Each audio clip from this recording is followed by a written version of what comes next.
Sveiki! Turpinot mūsu Latvijas krimināla kronikas rubriku, šoreiz pastāstīšu par skaļākajām pasūtījuma slepkavībām mūsdienu Latvijas vēsturē. Pēc valsts policijas datiem kopš 2011. gada Latvijā notikušas 55 pasūtījuma slepkavības un 28 slepkavību mēģinājumi. Tie nebija parasti uzbrukumi, tie bija rūpīgi izplānoti noziegumi, kur bija izplānots viss, kur cilvēks atradīsies, kā bēgt no notikuma vietas, kur atbrīvoties no lietiskajiem pierādījumiem. Tie bija vērsti arī pret cilvēkiem, kuri nerimstoši atklāja noziedzīgas schēmas un cīnījās pret korupciju. Kāpēc jābaidās atklāt patiesību, lai pēc tam nonāktu briesmās? Tas un daudz kas cits sagaida jūsu video turpinājumā.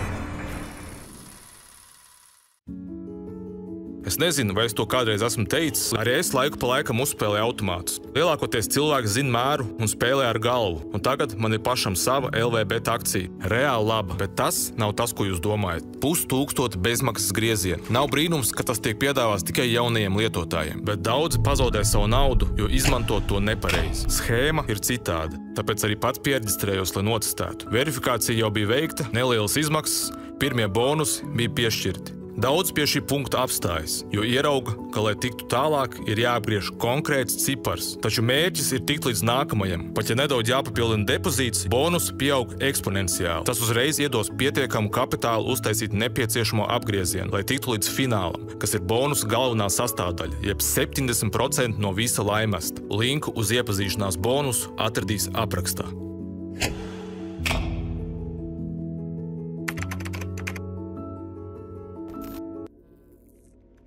Apsūdzībā teikts, ka paslēpies ar oranžu telti pārvilktā kravas busā no Kalašņikova trieciena šautenes uz šim nolūkam speciāli pielāgota balsta, slepkava izšāva 7 reizes, kā rezultātā tika nogalināts Mārtiņš Bunkus. Bunkus bija cilvēks, kurš nerimstoši atklāja noziedzīgas schēmas uzņēmumos un bankās, īpaši naudas atmazgāšanā. Viņš regulāri ziņoja regulātoriem un neklausīja draudus. Tieši viņa taisnīgums un stingrā stāja maksāt nespējas procesos kļuva par iemeslu, kāpēc viņš nonāca šīs brutalitātes mērķī. Tagad viņa vairs nav starp dzīvajiem. Šie pasūtījuma slepkavību organizētāji tobrīd staigāja brīvībā. Taču 2022. gada nogalē likumsargus sakontaktēja kāds vīrietis un negaidīti paziņoja, ka ir Bunkus slepkava un to, ka ir pildījis pasūtījumu, kā arī ticies ar pasūtītājiem. Vīrietis sauca Viktors Krivašais. Krivašais policijai liecināja, ka šī pasūtījuma slepkavība maksāja 300 000 eiro, taču beigās visu naudu nav saņēmis, tāpēc nolēmis vaļsirdīgi atzīties un sadarbojies ar izmeklētājiem, kur rezultātā izdevās iegūt neapgāžamus pierādījumus tam, ka slepkavības pasūtītāji ir kāds ietekmīgs biznesmenis un viņa biznesa partneris. Eksperimenta gaitā viņš tikās ar abiem biznesmeņiem, visu pārunāja, sarunas tika slepus filmētas un vēlāk kļūst par būtiskiem pierādījumiem lietā. Lieta tādējādi iegāja finiša taisnē. Lai arī sākumā viņš tiesību sargiem atzinās, ka ir īstais slepkava, tomēr tiesas sēžu gaitā sāk šo faktu noliegt. Jāpiebilst, ka brīdī, kad viņš sadarbojās ar policiju, viņš pat uz kādu laiku ticis atbrīvots no ieslodzījuma, kas principā liekas ļoti dīvaini, zinot faktu, par ko viņš tika apsūdzēts. Kā slepkavības pasūtītāji tiesāti tika uzņēmēji Mihails Uļmans un Aleksandrs Babenko. Uļmans pārvaldīja plašu uzņēmumu tīklu, finanses enerģētiku kā firma Mono un AS LPB Bank. Vēl viens līdzdalībnieks Babenko bija cieši saistīts ar lielu importu-eksportu grupējumu, tā skaitā ar lielveikalu tīklu Mego. Ir grūti aptvert, ka tikai savas naudas un ietekmes dēļ šie cilvēki bija gatavi plānot augstasinīgu slepkavību. 2024. gada 29. oktobrī Rīgas pilsētas tiesa Uļmanam un Babenko piesprieda 15 gadu cietumsodus, bet Krivašajam mūža ieslodzījumu.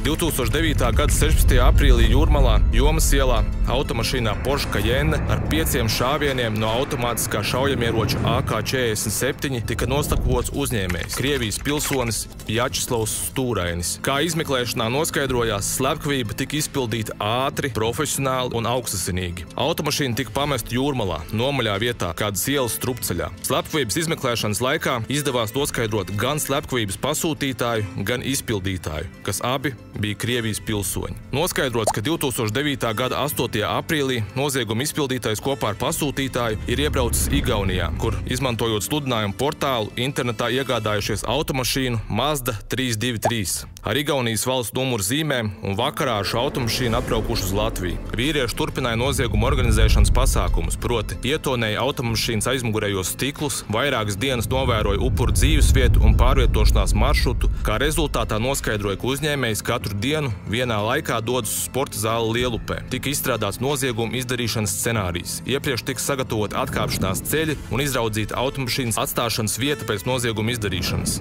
Izmeklētāji veica vairāk nekā 30 ekspertīzes, tādējādi iegūstot pietiekamus pierādījumus, ka slepkavības izpildītājs ir tiešā veidā saistīts ar konkrēto slepkavību. Šobrīd slepkavības izpildītājs izcieš sodu, atrodoties brīvības atņemšanas vietās Krievijā par citu pastrādātu noziegumu. Savukārt slepkavības pasūtītājs atrodas starptautiskajā meklēšanā. Nākamajā gadījumā slepkavu jau bija gaidījis. Viņš zināja upura ikdienas ceļu. No domas līdz redakcijai. Tās bija tikai dažas minūtes, bet pietiekami, lai uzbruktu. Pie Lāčplēša ielas mājas arkas viņš izvilka ieroci. 2 šāvieni, pirmais mugurā, otrais galvā. Slepkavība izraisīja lielu satraukumu vietējo daugavpiliešu vidū, jo tomēr viss notika publiskā vietā, pašā Daugavpils centrā un pa dienu, kad apkārt ir visvairāk cilvēku. Grigorijs Ņemcovs nebija parasts politiķis. Viņš bija žurnālists, kurš 1995. gadā izveidoja reģionālo laikrakstu Miljons. Un šī avīze tā rūpīgi dokumentēja katru korupcijas gadījumu, katru varas ļaunprātību Latgalē. Viņš kritizēja, uzdeva jautājumus, rakstīja par to, ko varas koridoros gribēja apslēpt. Tādām darbībām radās sekas. Arvien biežāk pret viņu tika vērsti draudi. 2000. gadā viņam uzbruka, 2007. gadā nodedzināja māju. Brīdinājumi bija skaidri, bet viņš tos ignorēja. Un 2010. gada 16. aprīlī tas viņam maksāja dzīvību. Pēc slepkavības slepkava mierīgi aizgāja ar pistoli rokās. Viņš pagāja garām drošības policijas ēkai, it kā tā būtu tikai vēl viena fasāde. Ar pistoli viņš pagāja tai garām un iemeta to strūklakā. Pēc kā devās tālāk dzelzceļa virzienā, kādā citā vietā pa ceļam atstājot savus virsdrēbes. Tikai stundu pirms nāves Ņemcovs bija zvanījis žurnālistam, lai informētu par politiskām norisēm. Un 20 minūtes pēc šāvieniem nevis policija, bet žurnālisti bija pirmie pie viņa līķa. Policija? Viņi vispirms nosūtīja vienu inspektoru pārliecināties, vai tiešām kāds ir nošauts. Kad inspektors to apstiprināja, tikai tad sākās izmeklēšana. Bet slepkava jau bija prom. Lietiskie pierādījumi bija, fotorobots tika izveidots, un tomēr nekā.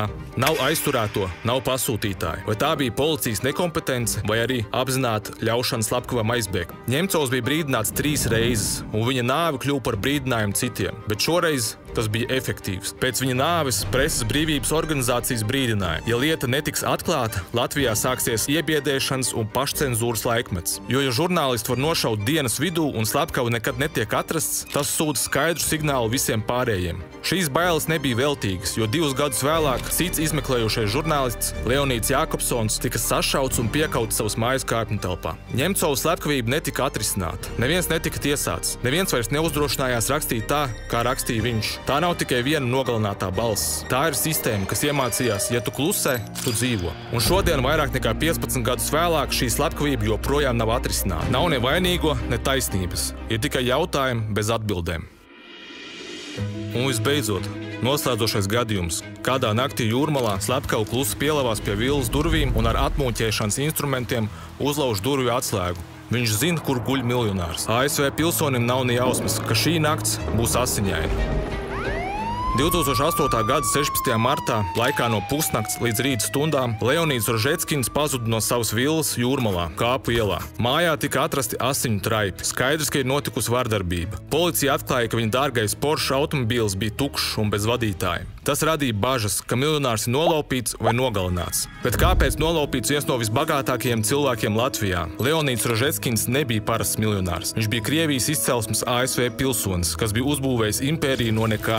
Harvard juridiskās skolas absolvents, investīciju banku dibinātāji, Megafona akciju īpašnieki, kinofilmu producents Losandželosā. Tomēr viņam bija konflikts ar Krievijas varas struktūrām un apsūdzības par krāpšanu, kas lika viņam kļūt par upuri bīstamai spēlei. Pēc pazušanas Rožeckina ģimene, sieva Natālija un dēls pazuda no sava Londonas dzīvokļa. Presē klīda baumas, ka Rožeckins varētu būt viltot un organizējis savu nāvi, un tagad slēpties ASV liecinieku aizsardzības programmā. Amerikā mēdz praktizēt viltus nāves taktiku, lai varētu tur legāli apmesties uz dzīvi ar jaunu identitāti. Taču Latvijas policija jau no sākuma bija pārliecināta, ka viņš ticis noslapkavots. Sākotnējā krimināla procesa lieta par cilvēku pazušanu tika pārkvalificēta pēc krimināla likuma 116. panta par slepkavību. Uz aizdomu pamatu par slepkavību jau tajā pašā gadā tika aizturēts Rožeckina mājas sargs un pārvaldnieks. Tieši viņi tika atzīti par pasūtījumu slepkavības izpildītājiem. Leonīda Rožeckina lietā atklājās, ka slepkavība nākus no paša tuvākā loka. Ne nauda, ne vara nespēja pasargāt, ja ienaidnieks atrodas blakus.